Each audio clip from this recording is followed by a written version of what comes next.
శామర్పేటలో LIAFI Secunderabad division general body సమావేశం ఘనంగా జరిగింది. ఈ కార్యక్రమానికి టీపీసీసీ అధ్యక్షుడు మహేష్ కుమార్ గౌడ్ ముఖ్య అతిథిగా హాజరై ఎల్ఐసీ ఏజెంట్ల ప్రజలకు బీమా భద్రత కల్పించడంలో కీలక పాత్ర పోషిస్తున్నారన్నారు. ఏజెంట్ల సమస్యల పరిష్కారానికి రాష్ట్ర ప్రభుత్వంతో చర్చించి సహకరిస్తామని హామీ ఇచ్చారు.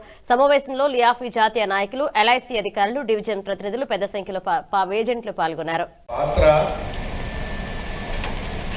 చాలా గొప్ప పాత్ర. ఆయన ముఖస్తుతి ఏం చేయట్లేదు, వాస్తవంగా చెప్తా ఉన్నాను. మీరు కష్టపడి తిరిగి వారు కాదు కుదరదన్న ఒప్పించి పాలసీ చేస్తే అనుకోని సంఘటన జరిగినప్పటికి మీరు గుర్తొచ్చేవారు. ఆనాడు ఆ వ్యక్తి వచ్చి నన్ను ఒప్పించకపోతే నా పరిస్థితి వాళ్ళు ఏమిటి అని. ఆ గొప్ప దోహదం చేసిన వ్యక్తుల్లో సమాజ నిర్మాణంలో మీ భాగస్వామ్యం ఉంది, చిరస్థాయిగా ఉంటుంది.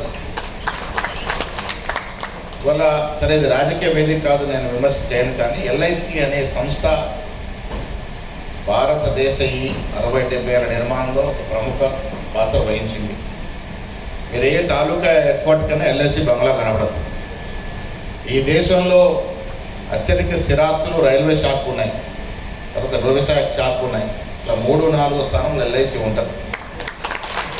ప్రతి చోట సంస్థ ఉంటుంది. అందుకే ఇది డిస్ఇన్వెస్ట్మెంట్ అయినప్పుడు రాహుల్ గాంధీ గారు, ఖర్గే గారు దీన్ని చాలా వ్యతిరేకించడం, మేము కూడా వ్యతిరేకించినాం. ఒక స్వయం ప్రతిపత్తి కలిగిన సంస్థగానే ఉండాలి. ఈ దేశం నుండి గొప్ప ప్రభుత్వ రంగ సంస్థలో ఎల్ఐసి ఒకటి. ఇది నిర్వీర్యం కావడానికి వీల్లేదు. ఇది భారతదేశం ఉన్నంతకాలం సజీవంగా ఒక స్వయం ప్రతిపత్తి గల సంస్థగా ఉండాలని కోరుకునే వ్యక్తులు మేము ముందున్నాము. అది ఉండాలి కూడా. దేశ నిర్మాణంలో భాగస్వామ్యమైంది. వాళ్ళ చాలా ప్రభుత్వ రంగ సంస్థల్ని నీరుగారుస్తూ ఉన్నారు, ప్రైవేట్ పరం చేస్తూ ఉన్నారు. నష్టాలున్న సంస్థల్ని ప్రైవేట్ పరం చేస్తే అర్థం ఉంటుంది. లాభాల సంస్థలు కూడా ప్రైవేట్ పరం చేస్తూ ఉన్నారు స్వలాభం కోసం. ఇది మంచిది కాదని మాత్రం చెప్పగలుగుతాను. ఎల్ఐసి ఏజెంట్లు మరి విఠల్ గారు అడుగుతూ ఉన్నారు, మాకు స్థలం కావాలి హైదరాబాద్లో. తప్పకుండా కావాలి. మీకు ముఖ్యమంత్రి గారికి మీరు ఒక విన్నపం లెటర్ రాయండి.